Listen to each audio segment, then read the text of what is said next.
Prynawn da. Mae'r myfyrdod heddiw'n sôn am y sêr Ddewiniaid. Mae perygl i ni feddwl bod nhw'n digwydd gyfnod adolyg, ond mae'r dyddiadur yn awgrymu bod nhw chydig yn hwyrach. Sut bynnag, arhoswn ni gyda'r sêr Ddewiniaid ac fel y byddwch chi'n siŵr o fod yn gyfarwydd, mae'r darlleniad yn glwm gyda hynna yn Efengil Matthew, ac mae'r darlleniad yn ddigon cyfarwydd i ni, siŵr o fod. Gawn ni ddechrau gyda garweddi yn ôl ein harfer. Nefol dad, diolchwn am yr hanes fel y gwnaeth Matthew gyflwyno'r stori. Helpa ni am gyffred pwysigrwydd yr hanes i'r efengylydd a pherthnasedd yr hanes i'n byd soffistigedig ac i'n cymdeithas gymleth. Agor ein Cristiau i wrando a'n llygaid i weld. Amen.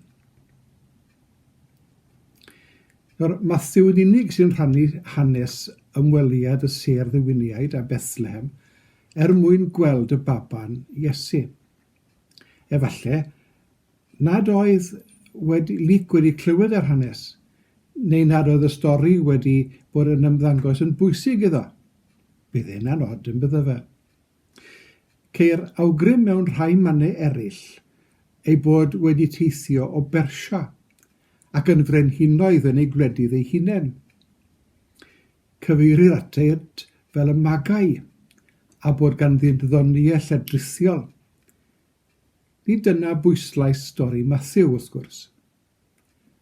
Roedd ef yn ysgrifennu ar gyfer pobl o dras Iddewig a oedd yn gwybod fod Jerusalem wedi syrthio yn y flwyddyn 70 oed Crist, a bod yr Iddewon wedi profi gorthrwm a chaledu. Byddent yn gyfarwydd â thi brenhinol Herod, ac na fu'r teulu hwn yn llywodraethu'n deg. Lladdwyd llawer o fechgyn dan ddyflwydd oed oherwydd mympwy Herod. A dienyddiwyd Ioan Fedyddiwr oherwydd twyll Herodias wrth hawlio pen Ioan Fedyddiwr fel gwobr am ddawnsio Herodias ei merch. Yn hanes ymweliad y sêr Ddewiniad, tybiwyd mai 3 ohonynt oedd, a hynny oherwydd enw'r tair rhodd. Nad yw'r efengylydd ei hun yn dweud mai 3 oedd. Onid ergyd fawr Matthew wrth adrodd yr hanes oedd dweud fod Iesu'n fwy o frenin na breniniaethau Israel, ac yn sicr yn fwy na'r sawl a wisga'r goron y frenhiniaeth yr Iddewon adeg geni Iesu, a'r sawl a geisiodd ymddangos yn frenin adeg y croeswylio. Mewn oes lle nad oes cymaint a hynny o wledydd yn ystyried ei hunain fel brenhiniaeth, mae'r syniad o frenin yn ddiarthru lawer. Pryn byddai sôn am arlywydd chwaith yn helpu, gan fod y brenin mewn sefyllfa ddelfrydol yn cynnwys sofraniaeth ac undod y genedl. Bydd y brenin a'r teulu tu allan i gylch y bobl fel tai, ac eto bydd frenhiniaeth ym Mhrydain ac mewn gwledydd eraill yn y cyfnod diweddar yn ymdrechu'n galed i osgoi bod yn bell o'r bobl chwaith. Wrth gyfeirio at Iesu fel brenin, bydd yr eglwys yn cydnabod fod iddo awdurdod a grym na all aelodau'r eglwys ei hawlio, a bod y deyrnas yn un yng Nghrist. Gwelir y brenin fel un sy'n amddiffyn a chynnal ei deyrnas ac yn llywodraethu mewn modd sydd lles y deilied. Wrth gyfeirio at y sêr Ddewiniaid fel brenhinoedd, roedd ei statws yn hawlio sylw a pharch, a byddai Matthew yn cyhoeddi fod brenhinoedd tu allan i ddewiaeth yn cydnabod brenhiniaeth Iesu. Wrth iddynt blygu o'i flan, gwelid y baban yn uwch na'r brenhinoedd oll. Pwy yw brenin ein byd ni? Nid yn yr ystyr wleidyddol o reidrwydd, ond fel y sawl sy'n llywodraethu ein bywydau. Gallai amryw gyfeirio at fasnach fel brenin, neu arfen niwclear fel grym penna.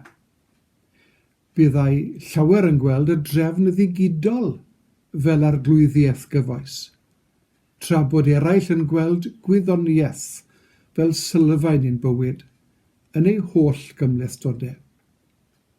Efallai bod cyfeiriad at y ser ddewiniaid yn ein hannog i ofyn beth yw dylanwad astronomeg a theithio'r gofod ar ein ffordd o feddwl a byw.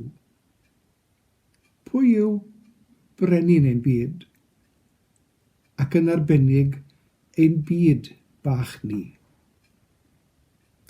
Adeg yn y Dolig, nid ydym yn manylu ar stori'r geni, a drama'r plant y festri yw ei lawer, fel y cyfeiriodd Dr Gwyn Thomas neu gerdd enwog, ddylai fod yn ganolog, ond bod yr efengylydd oedd i fewn i'r hanesion yn dweud fod Duw yng Nghrist yn achub y byd, roedd e eisoes yn ei garu. Yn yr adnod gyfarwydd yn adnod hef 16 yn y drydydd bennod o Efengyl Ioan, cawn galon y dweud, a chalon hanes genedigaeth Iesu hefyd. Felly carodd Duw y byd, fel yr hoddodd y fe ei unig anedig fab, fel na cholle'r pwy bynnag a gredo, ond caffael ohonynt fywyd trygwyddol. Beth am weddio? Dduw y datguddiad, rhyfeddaf a fi eriod, hawliaist dy fyd, ac rwyt yn hawlio ein hamser a'n hymroddiad ni hefyd. Plygwn fel yr ymwelwyr o bell wrth gryd Iesu, ac addoli mewn rhyfeddod syfrdan.